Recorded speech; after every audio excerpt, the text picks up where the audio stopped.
Yo, what up guys? Today we got a Yone versus Renekton matchup guide.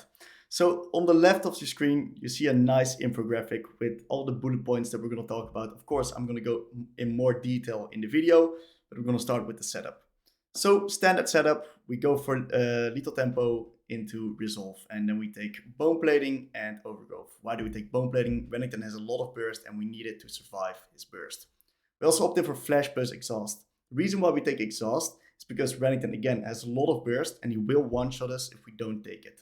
Exhaust also helps us by avoiding short trades and rather going for trades on the long lane.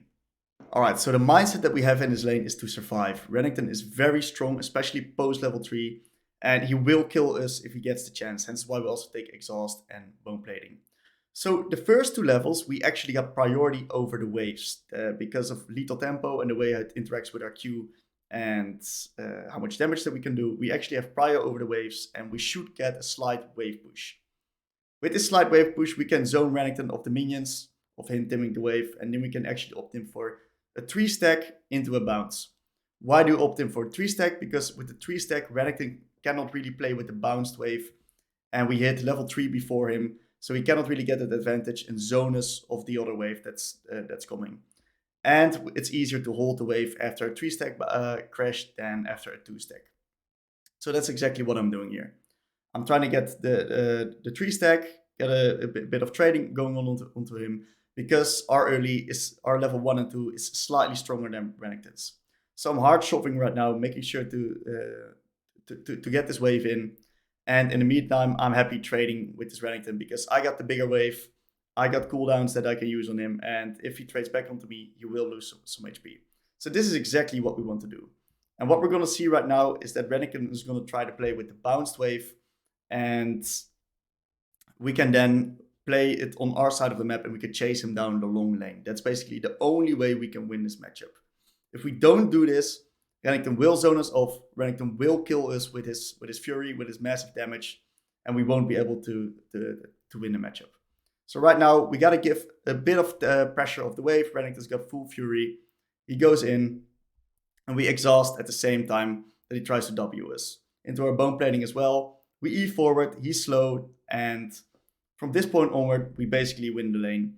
Renekton has lost too much XP, waves pushing into us, and we can hold it on our side. And that's the beauty of taking exhaust. Without exhaust, he would have demolished us in that trade, and we would have been in a very, very nasty situation. What you also can see is if we don't take exhaust, that they just play with the bounce and actually just dive us straight up in 100 to zeros. So if we take a look at what kind of trades that we want to take into Renekton. Level 1 and 2, we want to take out attack into Q trades like this.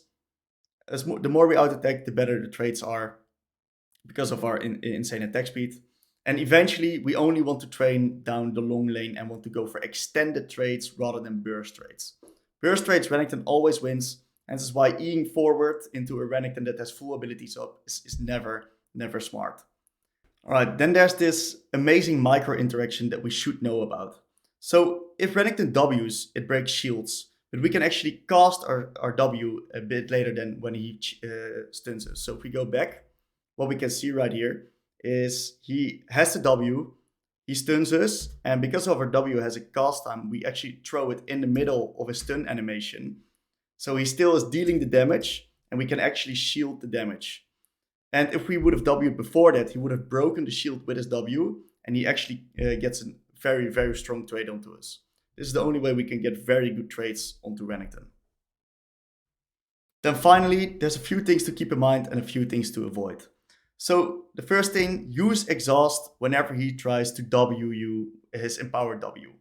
That means that we will negate the biggest part of his damage and we will actually be able to win an extended trade versus him. What are things that we should avoid versus Renekton? We should avoid stuff like this, what we see on the screen right now. Stacking level 1, and he plays with the bounce, and we basically have no way to touch the wave. He gets a level advantage, and he puts too much pressure onto us, so that we eventually lose the lane. Another thing that we should avoid is dying. If we die early, we will not be able to recover. Renekton gets too much damage and we will literally be one-tapped 100 to 0 every single time we come near him. Another thing that we want to avoid is early game skirmishes. Like skirmishes in general are very bad, fair skirmishes, because Renekton negates us, he stuns us, and we get one shot very easily. So skirmishes is something that we got to be very, very careful about, and only take skirmishes that we know of are good. So thank you all for watching. If you guys have any comments or questions, leave them down below, and I'll definitely get back to you. Have a great day. Bye bye.